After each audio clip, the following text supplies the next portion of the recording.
இது வந்து உருளைக்கிழங்கு. நான் இதை அது தானாகவே தான் போன வருஷம் வச்சது, முளைச்சது. இது இந்த பில்லர்ஸ் வந்து காற்றுக்கெல்லாம் விழுந்து உடைஞ்சு போச்சுது. இது ஒரு அங்கிள் எனக்கு தந்தவர். உண்மையில் அவர் அதை நான் வெளியில் எறியாமல் அவர் எனக்கு தந்ததை நான் கவனமாக வச்சுருக்கணுமென்றதுக்காக நான் இப்படி செய்கிறேன்.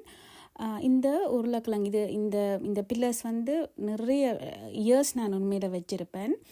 இந்த உருளைக்கிழங்கை வந்து நான் ஒவ்வொன்றுக்குள்ளேயுமா அப்படி வைக்கக்குள்ள இந்த மாதிரி பழைய குப்பைகள் மண்ணுகள் எல்லாம் கூட்டி போட்டு ஒரு லேயர்ஸுக்கு வந்து நான் இந்த உருளைக்கிழங்கு நடுறேன். இது லாஸ்ட் இயர் வந்து ஒரு உருளைக்கிழங்கு வழியிலேருந்து அப்படியே முளைச்சது. அதை நான் பிடுங்கி கொண்டு வந்து அதுக்குள்ளே வச்சோம்னு சொன்னால் சைட்டால் எல்லாம் அது முளைச்சி நடு பில்லர்ஸுக்குள்ளே வந்து நிறைய கிழங்கு வருமென்று நினைக்கிறேன்.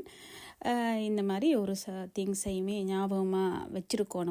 ஒருத்தர் தந்ததை நாங்கள் அறியாமலுக்கு கவனமாக வச்சுருக்கணும். அதே நேரம் பிரியோசனமாக இருக்கணுமென்றக்காக நான் இப்படி செய்கிறேன்.